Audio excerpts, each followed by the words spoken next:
बच्चों, आज हम पढ़ेंगे अर्थ अलंकार का पहला भेद, जिसका नाम है उपमा अलंकार। उपमा अलंकार कहाँ होता है?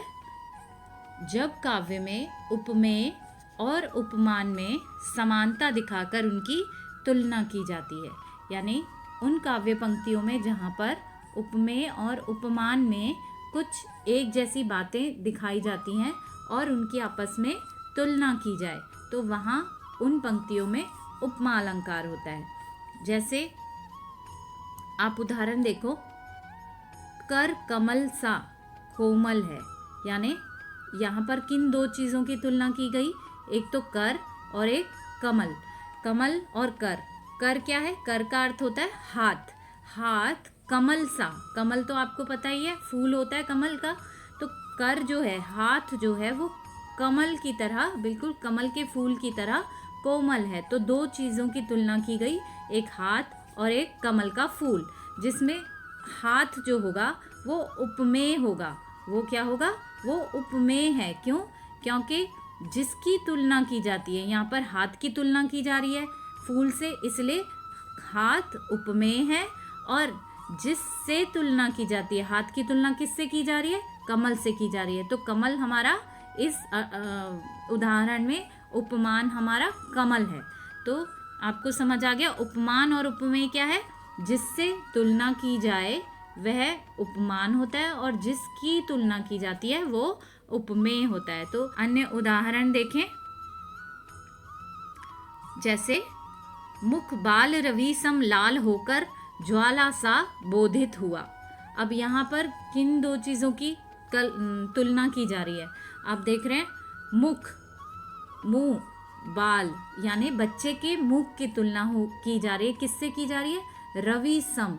वो कैसा हो गया बच्चे का मुंह? रवि के जैसा, समान, यानी रवि यानी सूर्य, सूर्य के समान लाल हो गया। बिल्कुल जैसे सूरज होता है लाल, ऐसे ही बच्चे का मुख जो है बिल्कुल लाल हो गया। तो बच्चे के मुख और रवि यानी सूर्य के बीच तुलना की गई है। अगले उदाहरण में, पीपर पात सरिस मन डोला, मुख चंद्रमा सा सुंदर है। यहाँ पर एक तो पीपर पात मतलब पीपल के पत्ते, पीपल के पत्ते जैसे, पीपल के पत्ते की तरह मन डोला। मन जो है, मन की तुलना पीपल के पत्ते से की गई है। और फिर मुख, मुख चंद्रमा। तो यहाँ पर मुख और चंद्रमा, उनमें समानता दिखाकर उनकी तुलना की जा रही है। अगला उदाहरण, नील गगन सा शांत हृदय था रो रहा। अब यहाँ पर कौन सी दो चीज़ें आई हैं? एक तो नील गगन और एक हृदय। हृदय किस तरह रो रहा था? नीले गगन की तरह बिल्कुल शांत था और रो रहा था। तो नीले गगन और हृदय की तुलना की गई है। यह जिंदगी क्या जिंदगी जो सिर्फ पानी सी बहे। अब इस पंक्ति में हमारी कौन सी दो चीज़ें आ रही हैं? उपमेय क्या है?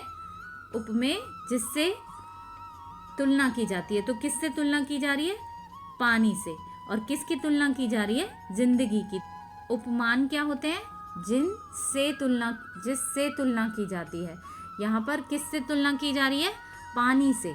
तो पानी क्या है? हमारा उपमान। और किसकी तुलना की जा रही है? जिंदगी की तुलना पानी से की जा रही है। तो जिंदगी हमारा उपमेय है। देखिए अरविंद से शिशु वृंद कैसे सो रहे। यहाँ पर अरविंद, अरविंद फिर कमल के फूल को कहते हैं अरविंद, और शिशु वृंद यानी छोटे छोटे बच्चे, छोटे बच्चों की तुलना फिर से कमल से की गई है। तो जिससे तुलना की जाए वो उपमान हो गया, यानी कमल के फूल अरविंद जो है वो उपमान है और जिसकी तुलना की जा रही है उपमेय है। अरविंद जो है वो हमारे उपमान है और शिशु वृंद उपमेय है। मखमल के झूले पड़े हाथी सा टीला। तो हाथी की तुलना किससे की गई? एक बड़े से टीले से। तो जिससे तुलना की जाए वो उपमान, और जिसकी तुलना की जाए, हाथी की तुलना की जा रही है टीले से, इसलिए हाथी क्या हो गया हमारा? उपमेय। उपमेय हमारा हाथी हो गया। इसके बाद, वह दीप शिखा सी शांत भाव में लीन। तो वह किसी स्त्री या किसी लड़की की तुलना दीप शिखा से की जा रही है। तो दीप शिखा जो है वो उपमान है और वह जो है हमारा उपमेय है। तब तो बहता समय शिला सा जम जाएगा। अब यहाँ पर कौन सी दो चीजें हैं जिनमें तुलना की गई है? एक तो समय और एक शिला।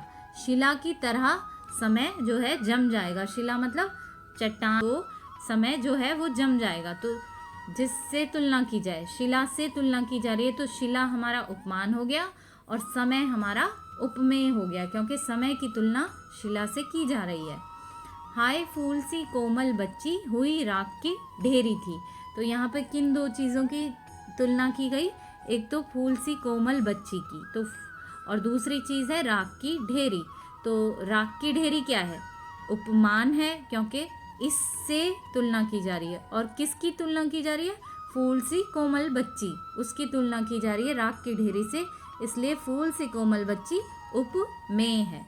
जिसकी तुलना होती है वो उपमेय होता है और जिससे तुलना होती है वो उपमान होता है। उतर रही है संध्या सुंदरी परी सी। अब यहाँ कौन सी दो चीज़ें हैं जिनकी तुलना हो रही है? एक तो संध्या सुंदरी यानी शाम का वक्त, उसकी तुलना कवि कर रहा है परी की तरह। तो संध्या जो है, शाम जो है, वो परी की तरह सुंदर लग रही है। तो किसकी तुलना की जा रही है? संध्या की। तो संध्या क्या हो गया? उपमेय। और परी सी किससे तुलना की जा रही है? परी से। तो परी से जो है वो हमारा उपमान हो गया। तो आपको समझ आ गया उपमा अलंकार क्या होता है? उपमा अलंकार वे अलंकार होते हैं जब काव्य में किन्हीं दो चीज़ों की तुलना आपस में उनमें समानता दिखाकर की जाती है, और जिससे तुलना की जाती है वह उपमान होता है और जिसकी तुलना की जाती है वह उपमेय होता है।